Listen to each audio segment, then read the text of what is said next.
Sobre a função f de r em r, definida por f de x é igual a 1 mais cosseno de x sobre 3, é verdade que... Então, vamos analisar as alternativas.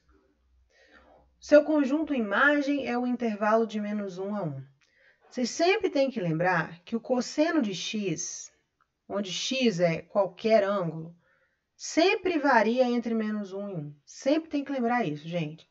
Então, em particular, o cosseno de x sobre 3, que é o que aparece ali na nossa função, ele também varia entre menos 1 e 1, certo? A nossa função é 1 mais cosseno de x sobre 3. Então, o que eu vou fazer? Eu vou somar 1 a todas as parcelas.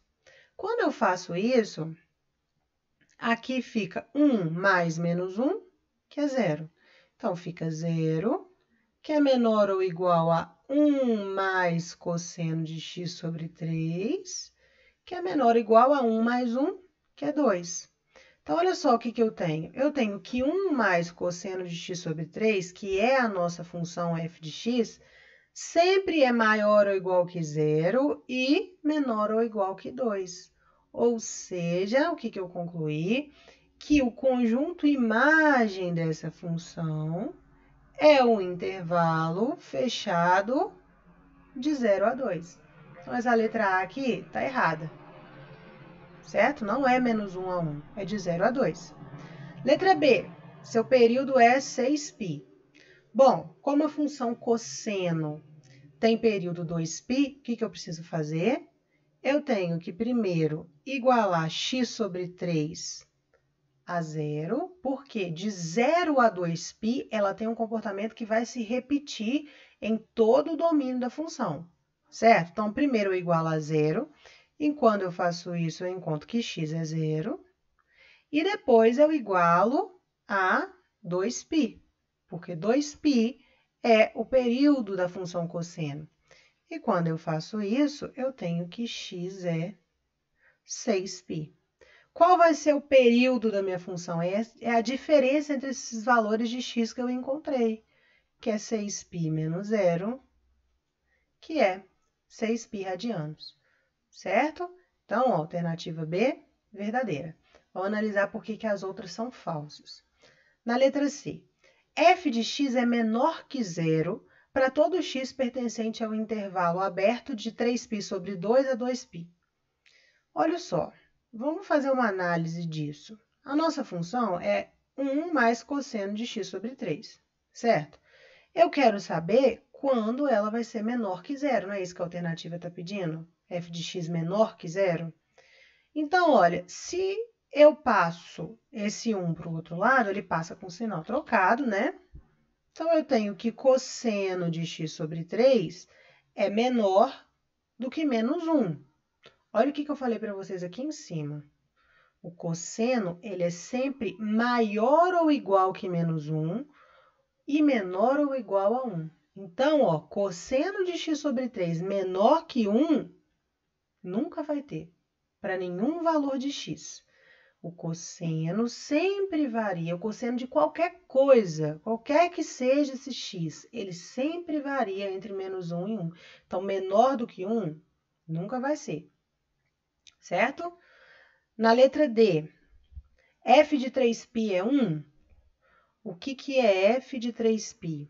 É eu substituir x por 3π na função, né? Então, é 1 mais o cosseno de 3π sobre 3, certo? Que é 1 mais o cosseno de π. O cosseno de π é menos 1. Então, isso é 1 menos 1, que dá 0. Falso também, não é 1. Beleza? E na letra E, eu quero saber se f de 3π sobre 2 é igual a f de 5π sobre 2. O que eu faço? Substituo o x por esses valores aí. Então, o que é f de 3π sobre 2? F de 3π sobre 2 é 1 mais o cosseno de 3π sobre 2 sobre 3.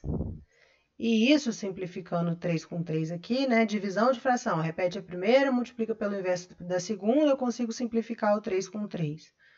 Então, isso é 1 mais cosseno de π sobre 2, mais cosseno de π sobre 2, que é o cosseno de 90, é 0. Então, isso dá 1.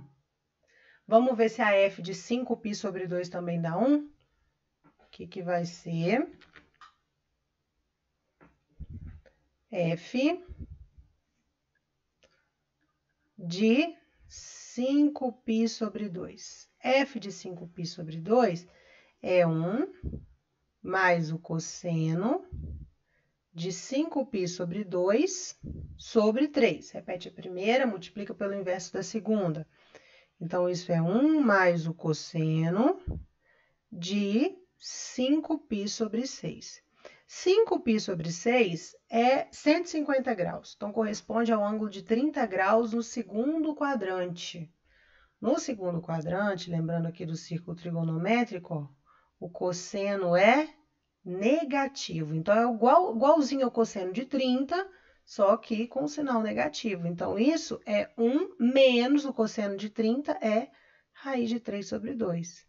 Então, olha, esses dois valores aqui, ó, são diferentes. Ou seja, f de 3π sobre 2 é diferente de f de 5π sobre 2. Portanto, a alternativa verdadeira é a letra B.